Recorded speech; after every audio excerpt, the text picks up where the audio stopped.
afternoon and welcome to the Multicultural Media Online Conference hosted by the Ministry of Health, Multicultural Health Communication Service with the support of Multicultural New South Wales. I'm Jesusa, Helaratne, Deputy Director of the Multicultural Health Communication Service, and I am your moderator for this session. Today, we're so pleased to have with us our two special guests. We have Phil Minns, the Deputy Secretary of New South Wales Health, and we're here inviting him to talk about the new campaign we have for New South Wales Health. Phil, thank you for joining us. My pleasure. Thank you. And we also have Dr. Archana Koirala. She is the Paediatric Infectious Diseases and Immunisation Specialist at the Nepean Hospital and the Children's Hospital at Westmead and National Centre for Immunisation Research and Surveillance. That is a long title, but thank you, Dr. Koirala, for being with us today. Thanks for inviting me. We are discussing the new campaign, We Are Here For You campaign by New South Wales Health, and we're also discussing RSV, which is the Respiratory Syncytial Virus or RSV. But before we start, we'd like to begin by acknowledging the traditional owners of the land from which we are all meeting from today. We pay respects to elders past, present, and emerging, and pay respects to our Aboriginal colleagues and community members who may be joining us today. We also pay respects and extend that respect to our multicultural communities and refugee communities who are represented in this session. So we shall start. We'll begin with Phil about this We Are With You campaign launched last week. This is an important message for our communities, highlighting the commitment and unity of New South Wales Health. I've been a health worker for 18 years, almost 19 years, and I'm really proud of this campaign. Tell us more about it. Look, I'll start with a personal story. A few years back, I was able to spend a week at the Kennedy School at Harvard. And the convener of that program, Ron Heifetz, very big on promoting the idea that if you're in a leadership role, you actually have to meet the moment and do the thing that is needed at that time, do your job. And so in the circumstances that we found ourselves in, we thought it was really important to remind both our workforce and our diverse community that our job is to look after them, is to give them care. It doesn't matter who they are, where they're from, what their circumstances are. We exist to give care to people who come through our doors. And we just thought it was really critical to restate that message for the community so that they could hold trust in the fact that that's what we're here to do, but also for our staff who, you know, through the events, took a fair buffeting as well in terms of their reputation for what they come to work to do. And we come to work to provide care to our community.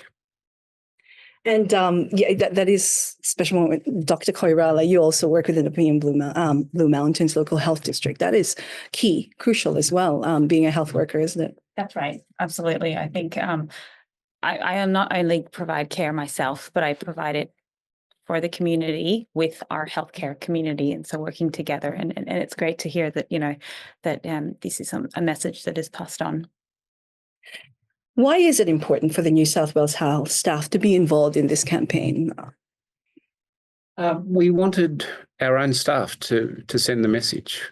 So it's our staff on the front line who need to win and hold that trust of the community. And so we asked for volunteers who would like to be involved in the campaign, and many people came forward. So it just felt much more appropriate and much more impactful if it was our own people telling the story. I watched the video and I was quite moved by it, knowing that there's a diversity of workers in health, in the clinical staff, but also there's local health districts with multicultural health services, healthcare interpreters, and all that. I guess for us is how can we share and then how can our multicultural media share this campaign to their communities? Well, I'm pretty sure the people on this call will have better skills at doing that than me, but we would just like the message to get out to as many different, through as many different channels and sources to as many people as we possibly can. And I mean, that's already happening. I don't actually have the data in front of me, but But we have, after a week of the campaign, got some very encouraging metrics about the level of reach and the level of viewing of the video in various different platforms. And so we would like to just amplify that. And I'm sure the people on this call are well placed to be able to do that, to send people towards the video itself and the associated web resources. That's what we'd like to encourage.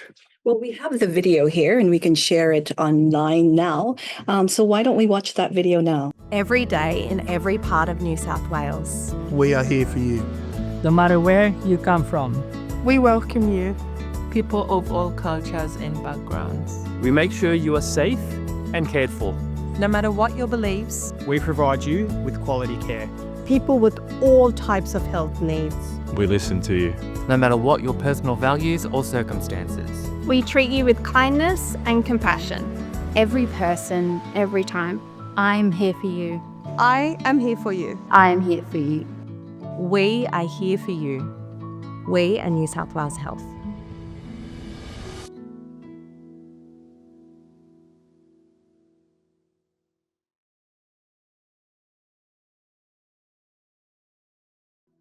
Well, I personally am very touched being a health worker myself. What do you think? Yeah, no, I think the message is really clear, and it's great that it comes from people that work in New South Wales Health, and people can see that we consist of a diverse group of people, and that work very quite cohesively together to provide, the safety and the ability to look after such a vulnerable population when they come through our doors.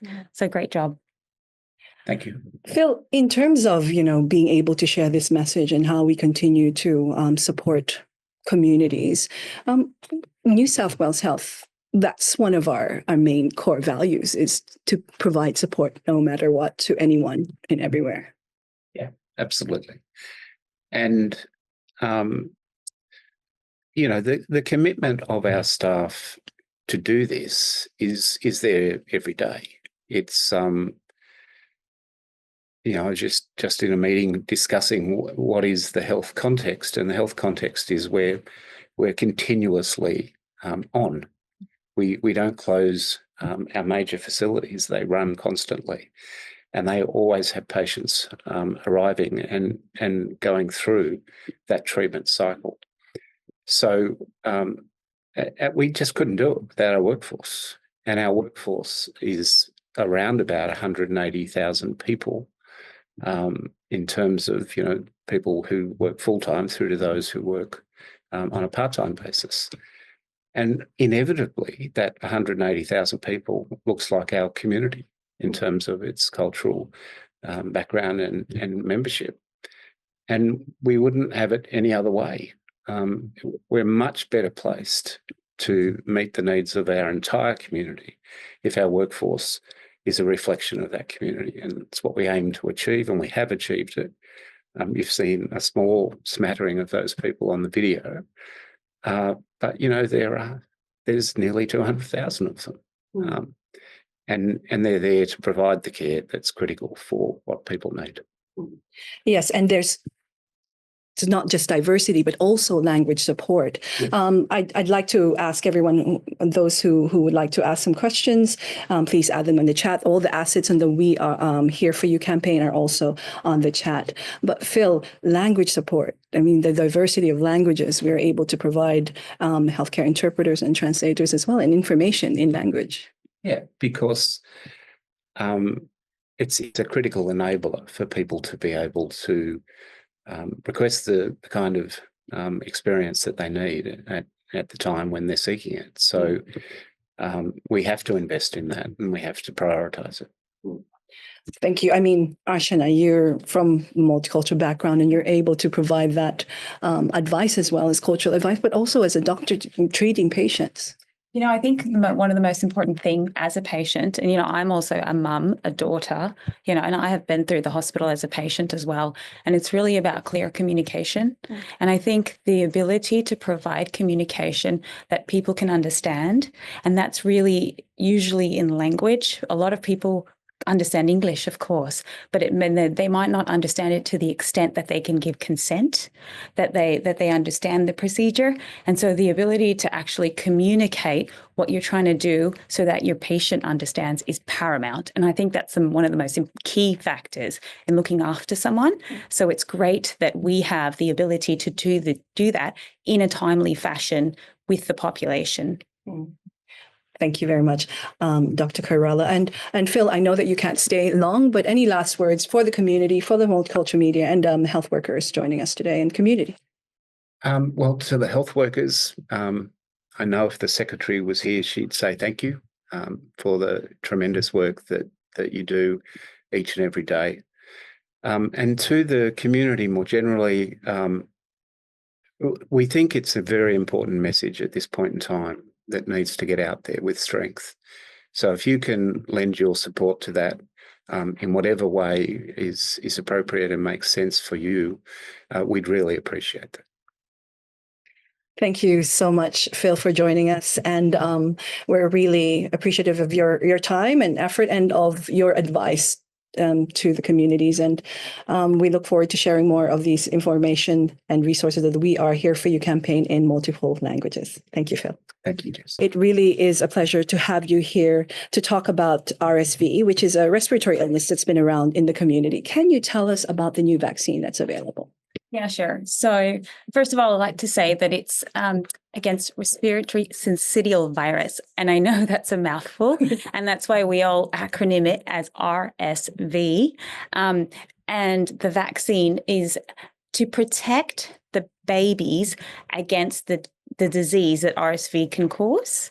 So what does RSV cause? RSV causes a disease that's similar to the flu or the common cold, where you get runny nose, cough, a fever, you can be kind of quite unwell.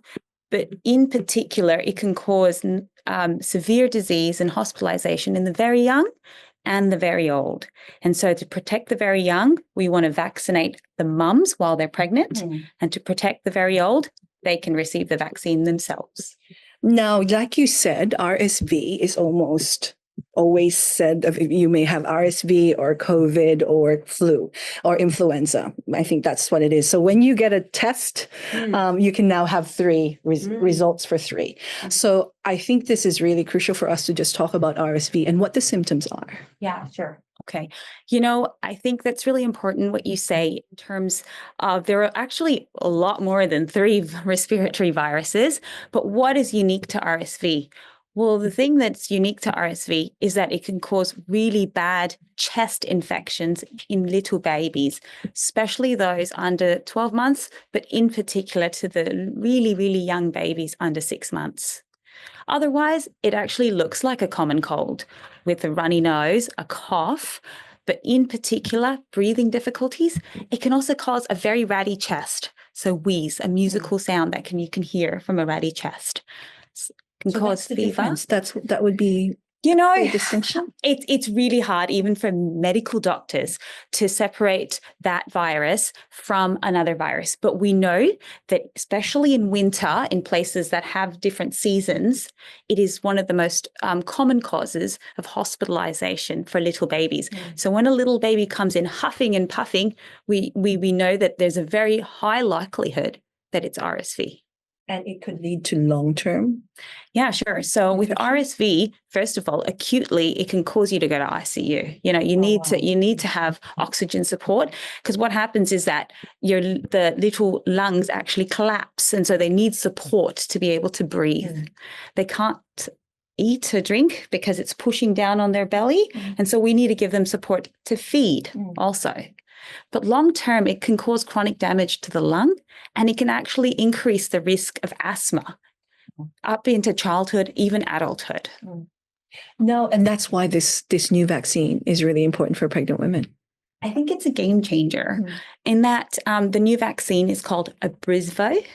It's now fully funded by the Commonwealth government, and it's given in pregnancy to protect young babies. You can also get it if you're an older person for yourself. Okay. So it is important for communities to understand that this new vaccine is available, and how can they access it? Yeah, that's really important. So I think the easiest way to access the vaccine is through the antenatal provider. So you go to the hospital or your midwife or your private obstetrician to, for regular checkups. And at 28 weeks, you're eligible for the vaccine. And you should ask your provider and say, I've heard about this new RSV vaccine. When can I receive it? So most women hopefully will receive it from their antenatal provider, but you can also ask your doctor, your pharmacist as well for additional information. Now, for the mothers, the health of the babies is paramount. Is it safe for pregnant women to have this vaccine? And how does it transfer? We just want to see that. A lot of people, she's pregnant, will that transfer? And does that mean if she's sick, then the baby will get sick? All that kind of misunderstanding that a lot of people would have. Yeah, Jess, we've been vaccinating pregnant women for a long time. And the main aim to vaccinate pregnant women is not only to protect themselves, but importantly to protect the baby. And how does that work? Well, when you vaccinate, you're actually vaccinating a protein of the virus, you could say. And the mum's immune system produces antibodies to fight against that protein. And so it learns how to fight against the virus if the real virus were to come. But what happens in pregnancy, and I think this is amazing actually, is that antibody gets transferred through the placenta into the unborn baby. So in fact, by the time the baby's born, there's more antibody in the baby than there is in mum. Wow. And so by vaccinating yourself when you're pregnant, you're actually protecting the baby for at least 6 months of their life. That is great information. I think now seeing it from that point of view, it makes sense. Now, when should a pregnant woman, the pregnant mothers, be able to access the vaccine? Yeah, sure. So with our pregnancy vaccines, in particular RSV, we want to vaccinate them from 28 weeks onwards. There are other vaccines that pregnant women would be familiar with, like the whooping cough vaccine. Okay. And for that, we want you can get that in the 3rd trimester. And if you during flu season, we also say, please get the flu vaccine. That's at any time. But I just want to reiterate that the RSV vaccine is from 28 weeks onwards. And that's in the 3rd trimester of pregnancy. Okay, well, that's good. Now, you told us that this new vaccine is crucial and it's really important. But can you just give us more information about the vaccine? Yeah, sure. So again, the vaccine's name is Abrysvo. It contains a protein that is found on RSV, and that protein is important because that's the protein that causes the virus to attach to the cell. Okay. Yeah. It's like I said, given the recommendation is to give it between 28 to 36 weeks of pregnancy, and it'll protect the baby. It takes the mother 2 weeks to develop immunity. And so if your baby is born after 2 weeks of receiving the vaccine, then they're protected against RSV to the best of their, their ability. But if the baby is born before that, they might not have had enough time for that antibody transfer to the baby to be protected. This vaccine has undergone lots of trials, and it has been used in the Northern Hemisphere last winter as well. Okay. So many women globally, in particular the US and in Europe, have received the vaccine before Australia. And this campaign has started since last month. And so quite a few Australian women have now received the vaccine too. Oh, that's good news. Now, if you have any questions, please put them on the chat because Dr. Koirala will be able to ask and answer their questions. We only have a few minutes. But to give best protection to mothers and babies, what's your advice for pregnant women in terms of vaccination? And this is really, a lot of people would ask, how many vaccinations should they have? Yeah, sure. Okay. Again, I say that we are very fortunate that we have vaccines for women who are pregnant, and it seems to be increasing because as we get more and more technology and understanding, we're able to protect against more and more diseases. So currently, the flu vaccine, the whooping cough vaccine and now the RSV vaccine can be given in pregnancy. But before you're pregnant, it's really important that you go see your healthcare provider, because there are some vaccines that you'd benefit from having antibodies during pregnancy, but can't be given during the pregnancy, like the measles and the rubella vaccine. So that needs to be done before you get pregnant. So it's always a good idea to just go see your doctor when you're thinking about being pregnant. So it is crucial. I mean, you have played a big role in this. You know, you've got this big title, this really long title, but all that work that you have with the hospitals. What is your advice to pregnant women and also for those working with mothers to be? Yeah, sure. So I think it's really important that staff understand the vaccine, and that we know that there's really good monitoring tools as well. We need to we need to look at the safety profile of the vaccine. And we know that anyone who receives a vaccine can feel a little bit of a sore arm, can feel sometimes a bit irritable and a headache, but most of that subsides. But vaccine monitoring is still very important, and it's done quite comprehensively in Australia. So even though we have data from overseas, from the trials, we'll ensure that we follow the data in Australia as well. So I think that's really important for people to convey, you know, that we're looking at the safety and talking about, you know, side effects of vaccines as well. Yeah. And then really it's about explaining the benefit to the baby, because that's what we want. You know, it's all about keeping babies out of hospital. Well, there is a question here from Bushra, and she's asking the vaccination.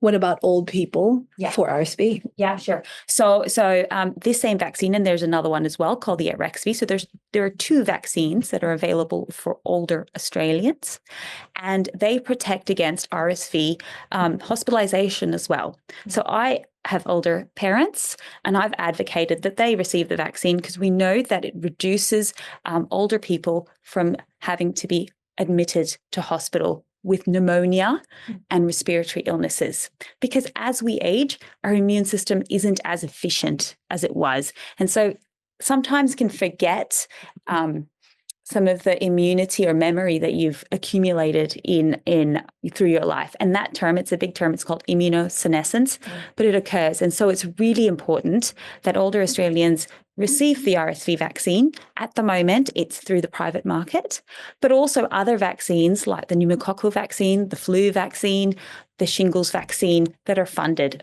and free. Now, in terms of that vaccine, where can we get them? Yeah, sure. So the vaccines can be accessed through your healthcare provider. GPs are the best point of contact. They usually have a nurse that's trained in vaccines to administer it. But more and more, we're seeing that pharmacies can administer vaccines, and that might be a really easy way for people to pop in and receive that, because we know that access is a problem, and booking into the GP can be sometimes very difficult. There's also community vaccines. So as people would be aware that school nurses go to schools to give teenagers vaccines, and also some GPs and pharmacies will go to aged care facilities as well. And if you're a New South Wales staff, then you can get the vaccine at your South Health as well. That's great news. There is another question. Do traditional remedies or herbal medicines prevent RSV? You know, From looking at all the knowledge, no, unfortunately, it's a virus. I think that one of the best things that you can do for your baby is to cuddle it, is to provide nourishment, is to play, because it's so important for development. But in terms of these viruses, it's really reliant on the baby's immune system to be able to combat it. And what the vaccine does is that it helps them combat the virus.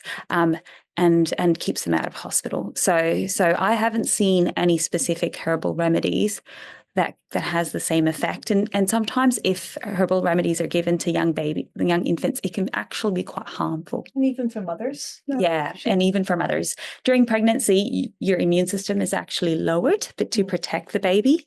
And so you really need to be cautious. Thank you for those questions that you've added on the chat. That's really important and really helpful, because these are questions that a lot of people ask.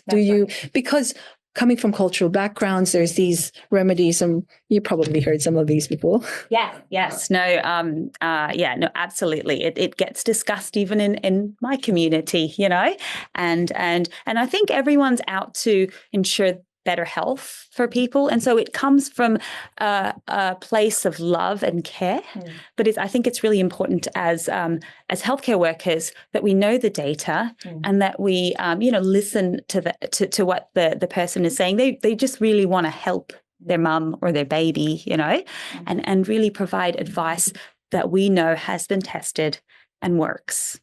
And there are, for examples, if you don't know, and we've been promoting this, the Health Direct line is important if you don't know what's happening at home and you're not sure, especially with pregnant women and young babies. Yeah. So if you're worried, ask your healthcare provider or do phone the Health Direct line. There's always someone at the end of the line that can direct you who you need to kind of go to. Well, here's another question. Yeah. Bushra, thank you very much for sharing your story. I got the RSV and it was bad, and the GP said we don't have it. So is the vaccine available to buy? She had RSV, it was bad. Is vaccine available to buy, or you can only access this with your healthcare provider? So it's different for pregnant women versus older adults. So remember that the RSV immunization program is really targeted to protect infants, and there's a vaccine for older adults. So if you're not kind of in that window, the vaccine you're not eligible for the vaccine. Okay. For older adults, it's through the private market, so you can purchase it. And until recently, pregnant women who wanted the vaccine would also have to go and purchase it, but now it's universally funded, so all women can access it for free. If you've already had the virus, unfortunately, the vaccine's not going to treat the infection, and so it kind of doesn't work that way. But yeah, if the person is above the age of 65. Then definitely go to the pharmacy, ask your provider. You can purchase the vaccine, and I would recommend you to do that. Well, this has been very informative, Dr. Koirala. Do you have any last words for the community, for the multicultural media, and for the health workers who are working with multicultural communities out there? Yeah, sure. There's just two other points that I just wanted to also emphasize is that, my mum gets a vaccine, but the baby gets born within 2 weeks of mum getting the vaccine. The baby isn't probably fully protected, and New South Wales and other states have different programs, but there is a product that they give to babies to protect the babies from RSV as well. So the best thing you can do is to get the vaccine, but if your baby gets born too early, there's still another step to protect that infant. So that's also really reassuring. Okay.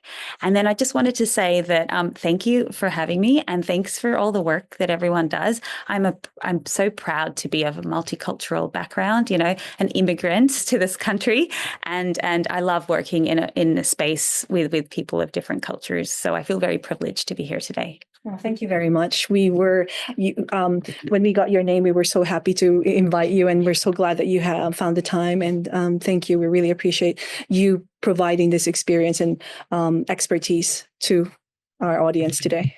Thanks. And thank you for all your work in the hospital and with the communities.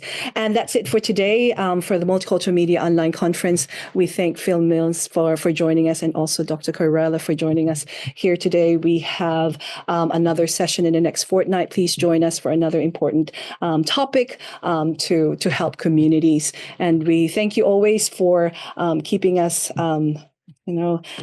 joining us here and asking your questions, because it was really appreciated. So I'm Jesusa Helaratne, Deputy in the Multicultural Health Communication Service. On behalf of our service and New South Wales Ministry of Health, we thank you for all your support, and we'll see you again next time.